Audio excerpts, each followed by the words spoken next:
Mga scientist. Ano nga ba ang kinalaman nito sa pagbabalik ng ating Panginoong Jesucristo o sa mga huling araw?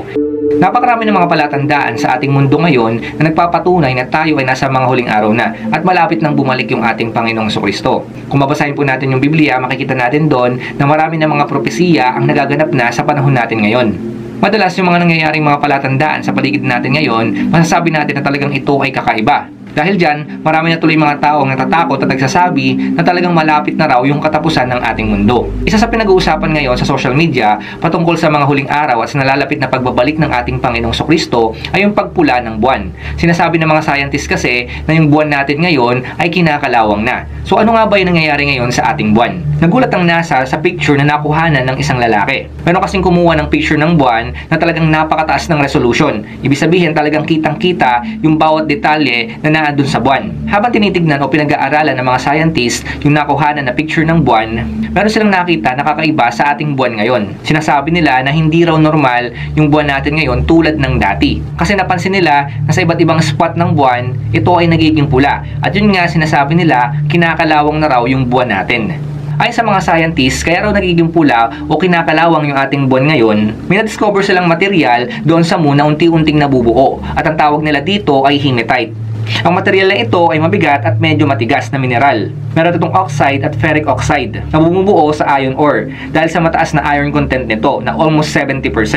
Ang interesting dito, ang salitang hematite ay nagmula sa salitang Griego na ang ibig sabihin ay blood o dugo. So ibig sabihin lang yan na literal yung ating buwan daw ay merong material na galing sa salitang dugo o blood. Kaya sinasabi nila na ang ating buwan ngayon ay kinakalawang na at ito ay unti-unti nang nagiging kulay pula. Hanggang ngayon hinahanap pa rin ng mga scientists ang pinakadahilan kung bakit nagiging pula o kinakalawang yung buwan natin. Hindi kasi sila makapaniwala na kung bakit nabuo raw yung material na yon sa ating buwan. Kasi nga, nabubuo lang daw yung kalawang kapag merong oxygen at tubig. Ngayon, wala naman daw tubig o oxygen doon sa buwan. Kaya ang pinagtataka nila, papaano raw nabuo yung material na yon at papaano kinakalawang yung ating buwan. Dahil sa na-discover ng mga scientists na yun nga nakita nila na unti-unti nang pumupula yung buwan at ito ay kinakalawang, marami tuloy mga tao nagsasabi na ito na raw yung katuparan ng propesiya na sinasabi sa Biblia. Meron nga pa talagang sinasabi yung Biblia patungkol sa pagpula ng buwan. Sa totoo lang mga kapatid, merong sinasabi yung Biblia na pagdating ng panahon, magiging kulay dugo o magiging kulay pula yung ating buwan. Yan po ay mangyayari pagdating ng tribulation. So ano po yung sinasabi ng Biblia dito? Basahin natin yung Joel chapter 2 verse 31. Ang araw ay magdidilim at ang buwan ay pupulang parang dugo bago dumating ang dakila at nakakatakot na araw ni Yahweh.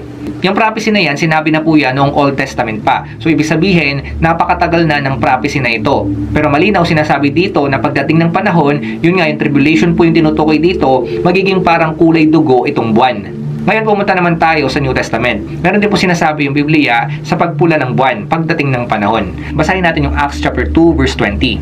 Ang araw ay magdidilim, ang buwan ay pupulang parang dugo, bago dumating ang dakila at maluwalhating araw ng Panginoon. Basahin din natin yung Revelation chapter 6 verse 12. Nang alisin ng kordero ang pang-anim na selyo, lumindol ng malakas. Ang araw ay nagdilim na kasing itim ng damit panluksa, at ang buwan ay naging kasimpula ng dugo. Malinaw ayon sa mga prophecy na binasa natin, pagdating ng panahon, yung buwan daw natin ay magkukulay na parang dugo. Yun nga, magiging kulay pula. So ibig sabihin yan mga kapatid, totoo na mangyayari ito. Hindi po ito symbolic. Ito po ay literal na mangyayari pagdating ng panahon, lalo na nga pagdating ng tribulation. So dahil unti-unti na raw pumupula yung ating buwan at nakikita nga na ito ay kinakalawang na ayon sa mga scientist, sinasabi tuloy ng marami na ito na yung katuparan ng propesiya na sinasabi dyan sa Joel, Acts, and Revelation. So kunting panahon na lang daw, magiging kulay pula na talaga yung ating buwan.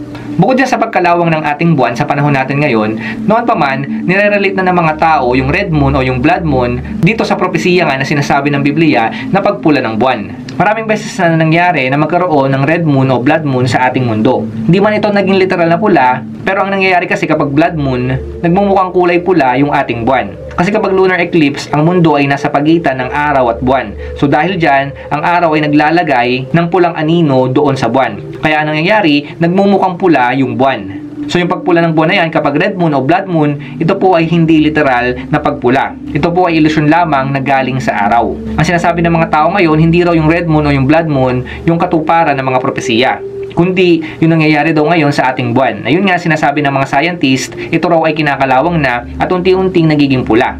yung nangyayari ngayon sa ating buwan, hindi raw ito isang ilusyon lamang. Ito raw ay literal na unti-unti nagiging kulay pula dahil nga doon sa kalawang na naandun sa buwan.